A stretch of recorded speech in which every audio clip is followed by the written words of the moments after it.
ईदी Amin Uganda army का एक ऐसा सोल्जर जिसके निर्दयी और क्रूर व्यवहार के किस्से आज दुनिया भर में मशहूर है। अगर आप एडोल्फ हिटलर को जूस के प्रति किए जाने वाले जेनोसाइड को निर्दयी मानते हो तो आपको ईदी अमीन के बारे में जानना चाहिए। ऐसा माना जाता है कि अमीन अपने विरोधियों को कंसंट्रेशन कैंप में टॉर्चर करके उन्हें जिंदा मगरमच्छ को खिला देता था और कभी कभी उन्हें मारकर आखिर में उनका खून पी जाता था। अपने पूरे डिक्टेटरशिप में अमीन करीब 6 लाख से भी ज़्यादा लोगों को मौत के घाट उतार दिया। आइए आज इस वीडियो में ईदी अमीन के बारे में जानते हैं।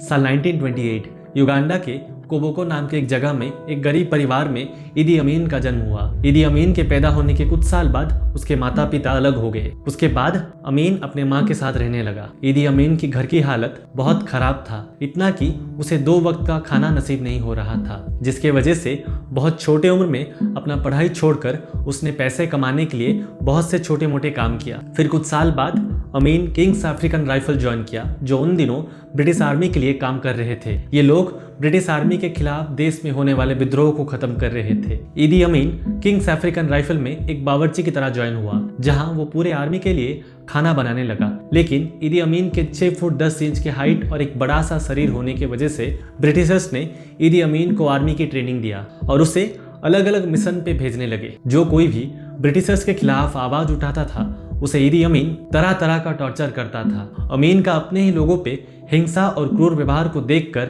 ब्रिटिशर्स काफी प्रभावित थे और ऐसे धीरे धीरे अमीन ब्रिटिशर्स का खास आदमी बनने लगा। दरअसल ईदी अमीन का जन्म काकुआ ट्राइब में हुआ था और काकुआ ट्राइब के लोगों के रहन सहन बाकी दुनिया से काफी अलग था। ये लोग जानवरों को मारकर उससे कच्चा खा जाते थे, उनके खून पी जाते थे और इस तरीके के वायलेंस इन ट्राइब्स के लिए बड़ी आम बात है। और इन्हीं में से एक था ईदी अमीन, इसलिए हिंसा और क्रूरता उसके खून में था। ब्रिटिश आर्मी के लिए ईदी अमीन ने बहुत सारे काम किया। पहले उसने फौज के साथ मिलकर सोमाली रेबल्स को शांत किया, फिर उसने माओ माओ रेबलियंस को अपने कंट्रोल में लिया।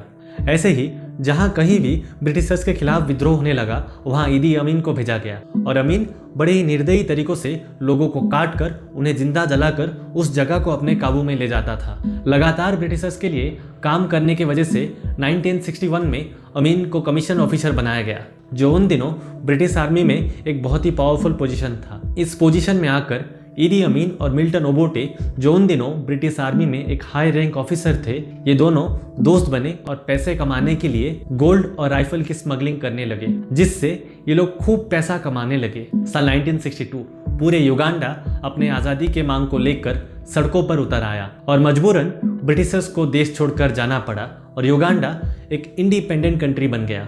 इस सिचुएशन का फायदा उठाकर मिल्टन ओबोटे युगांडा के प्रेसिडेंट बन जाते हैं और ईदी अमीन को कमांडर ऑफ आर्मी बनाया गया। लेकिन जब से मिल्टन ओबोटे प्रेसिडेंट बने, ईदी अमीन इस बात से मन ही मन जलने लगा, क्योंकि दोनों एक समय दोस्त हुआ करते थे। लेकिन अब अमीन को मिल्टन ओबोटे के लिए काम करना पड़ रहा है और इस बात से ईदी अमीन नाखुश था। ईदी अमीन को अब युगांडा का प्रेसिडेंट बनना था। वो किसी तरह ओबोटे को हमेशा के लिए अपने रास्ते से हटाना चाहता था। साल 1969 में अमीन अपने आदमियों की मदद से प्रेसिडेंट ओबोटे की हत्या करने की कोशिश की, लेकिन किसी तरह ओबोटे बच गए और फिर ओबोटे सतर्क हो गया। उसे पता चल गया कि अमीन कुछ गड़बड़ करने जा रहा है, इसलिए उसने तुरंत अमीन को आर्मी के सभी पोस्ट से डिमोट कर दिया। अब ईदी अमीन किसी तरह ओबोटे को मार देना चाहता था। अमीन के आदमी पूरे मिलिट्री में मौजूद थे, क्योंकि अमीन इस चीज की तैयारी बहुत पहले से करके बैठा था। दूसरे तरफ मिल्टन ओबोटे ईदी अमीन को करप्शन के चार्जेस में अरेस्ट करने की तैयारी में थे। लेकिन इस बीच जब 1971 में मिल्टन ओबोटे कॉमनवेल्थ समिट के लिए सिंगापुर गए तो ईदी अमीन अपने आर्मी और इजरायली एजेंट की मदद से युगांडा का सत्ता को पलट दिया। ईदी अमीन अब अपने आप को युगांडा का प्रेसिडेंट डिक्लेयर करता है और लोगों ने ईदी अमीन को अपना नेता माना, क्योंकि जब ईदी अमीन आर्मी में था उसने तब से प्रेसिडेंट बनने का सपना देख रहा था। उसने लोगों की हालात समझने की कोशिश की, उनके साथ उठता बैठता था मानो वो उन्हीं में से एक है। और ऐसे ही हर गांव में अमीन के आदमी मौजूद थे। सत्ता में आते ही उसने सारे गवर्नमेंट लोगों को हटाकर अपने खास मिलिट्री लोगों को उस जगह पर अपॉइंट किया। फिर उसने मिल्टन ओबोटे पे करप्शन के चार्जेस लगाकर उसे देशद्रोही डिक्लेयर कर दिया और ये भी कहा जो कोई भी आज से ओबोटे के बारे में बात करेगा या फिर ईदी अमीन के सरकार पर सवाल उठाएगा उसे मार दिया जाएगा। ईदी अमीन ने प्रोफेशनल किलर्स की एक टीम बनाया जिसका काम था अमीन के विद्रोह को तरह तरह का टॉर्चर करके उन्हें मार देना। ईदी अमीन हिटलर का बहुत बड़ा सपोर्टर था। वो मानता था कि हिटलर ने ज्यूइश लोगों के साथ जो कुछ भी किया वो सब कुछ सही था और इन्हीं चीज़ों से इंस्पायर होके ईदी अमीन ने युगांडा में कॉन्सेंट्रेशन कैंप बनाया जहां अमीन लोगों को पकड़ पकड़ कर लाकर वहां तरह तरह का टॉर्चर करता था और अंत में उन्हें मार देता था और आखिर में उनका खून पी जाता था और कभी कभी तो उनके मीट भी खा जाता था। अगस्त 1972 युगांडा में 90% बिजनेस उन दिनों एशियंस और यूरोपियंस के द्वारा चल रहा था, लेकिन ईदी अमीन ने एक सुबह ऐलान किया कि अब एशियंस युगांडा को खाली कर दे। सिर्फ एशियंस ही नहीं बल्कि बाकी सभी फॉरेनर्स युगांडा को खाली कर दे। युगांडा इज फॉर युगांडन्स ओनली, इस नारे से उसने सभी फॉरेनर्स को देश से धक्का मार कर निकाला और जो देश छोड़कर नहीं गए उन्हें पकड़कर कॉन्सेंट्रेशन कैंप में टॉर्चर किया गया। एशियंस और यूरोपियन के बिजनेस को अमीन ने अपने आर्मी के खास लोगों को सौंप दिया जिसके वजह से देश का इकोनॉमी कोलैप्स कर गया। देश भर में भयानक गरीबी देखने को मिली, लेकिन इन सब से ईदी अमीन को कोई फर्क नहीं पड़ा क्योंकि उसे अमेरिका, यूएसएसआर और इजराइल से फंडिंग मिल रहा था। सन 1978 समय के साथ ग्लोबल पॉलिटिक्स में भी बहुत चेंजेस होने लगे, खासकर अफ्रीका में।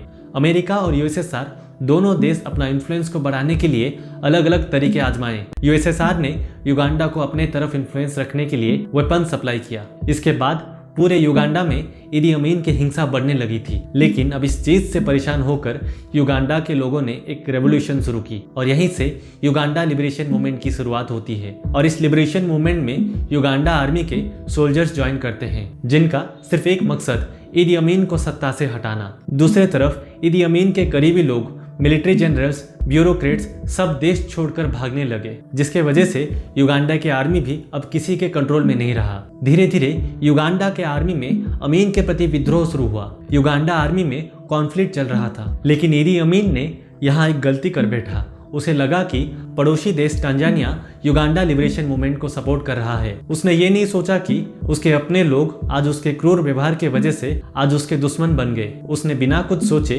टांजानिया पे हमला कर दिया, लेकिन युगांडा में मिलिट्री कॉन्फ्लिक्ट चल रहा था और जो थोड़े बहुत सोल्जर्स थे सिर्फ वही इस जंग में लड़ने के लिए गए, जिसके वजह से युगांडा के सैनिक कम होने की वजह से टांजानिया ने युगांडा आर्मी को हराकर पूरे युगांडा को अपने कंट्रोल में ले लिया। जब ये सब हुआ तो देश को इस हाल में छोड़कर ईदी अमीन सऊदी अरबिया चला गया।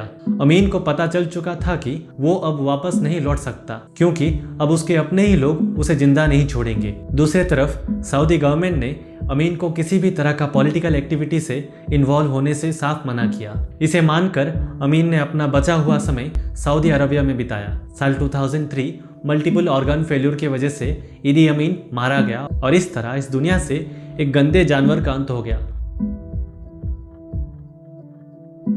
बाकी वीडियो आपको कैसा लगा कमेंट्स करके ज़रूर बताना। अगर ये वीडियो आपको अच्छा लगा तो मैंने इजराइल पैलेस्टीन कॉन्फ्लिक्ट की हिस्ट्री के ऊपर एक वीडियो बनाया है। स्क्रीन पे क्लिक करके आप उस वीडियो को देख सकते हैं।